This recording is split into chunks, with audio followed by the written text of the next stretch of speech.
ഹിജ്റത്തുഹു, വല്ലവന്റെയും ഹിജ്റയാണെങ്കിൽ ഇലല്ലാഹി വറസൂലിഹി, അള്ളാഹുവിലേക്കും അവന്റെ റസൂലിലേക്കുമാണെങ്കിൽ എന്ന് പറഞ്ഞാൽ അള്ളാഹു റസൂലും പഠിപ്പിച്ചത് പ്രകാരമാണെങ്കിൽ, അള്ളാഹു റസൂലിനെയും കൽപ്പന അംഗീകരിച്ചുകൊണ്ട് അള്ളാഹുവിന്റെ റസൂലിനെയും നിർദ്ദേശം പാലിച്ചുകൊണ്ടാണ് പോകുന്നത് എങ്കിൽ ഫഹിജ്റത്തുഹു, എങ്കിൽ അവന്റെ ഹിജ്റ ഇലല്ലാഹി വറസൂലിഹി, അള്ളാഹുവിലേക്കും അവന്റെ റസൂലിലേക്കുമാണ് എന്ന് പറഞ്ഞാൽ അതിന്റെ പ്രതിഫലം അവന് കിട്ടുന്ന. വാചകങ്ങൾ രണ്ടും ഒന്നാണെങ്കിലും ആശയം രണ്ടാണ് അവിടെ.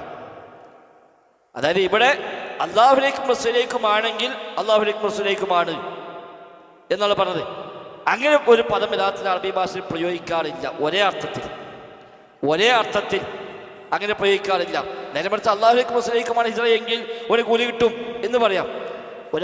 ഒരാളുടെ ഹിജ്റ അള്ളാഹുലേക്കും റസൂലിലേക്കുമാണെങ്കിൽ അവന്റെ ഹിജ്റ അള്ളാഹുലേക്കും റസൂലിലേക്കുമാണ് എന്ന് പറഞ്ഞ ആവശ്യമില്ലല്ലോ. അതങ്ങനത്തിലാണല്ലോ. അപ്പൊ ഭാഷാപരമായി അങ്ങനെ ഒരു വാചകം പ്രയോഗിക്കാറില്ല. പക്ഷെ അവിടെ ഹദീസിൽ പ്രയോഗിച്ചു. അപ്പൊ ആ പ്രയോഗിച്ചത് എന്തോ ഒരു രഹസ്യം അതിന് പിന്നിലുണ്ട്. അല്ലാതെ നബിക്ക് ഭാഷ തെറ്റിയാൻ പറ്റുന്നല്ലോ, ഇത് വഹി പ്രകാരം പറഞ്ഞതല്ലേ.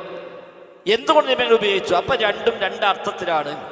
അപ്പൊ ഒരാളുടെ യാത്ര ഹിജ്റ അള്ളാഹുലേക്കും റസൂലിലേക്കുമാണെങ്കിൽ എന്ന് പറഞ്ഞാൽ അതിനർത്ഥം അള്ളാഹുവിൻ റസൂലിനെയും നിർദ്ദേശം പാലിച്ചുകൊണ്ട് ഇഖ്ലാസോടെയാണ് അവൻ പോകുന്നത് എങ്കിൽ അവന്റെ ഹിജ്റ അള്ളാഹുലേക്കും റസൂലിലേക്കുമാണ് എന്ന് പറഞ്ഞാൽ അള്ളാഹു റസൂലും ഓഫർ ചെയ്ത കൂലി അവന് കിട്ടും എന്നാണ്. അപ്പൊ രണ്ട് വാചകം പോലെയായി.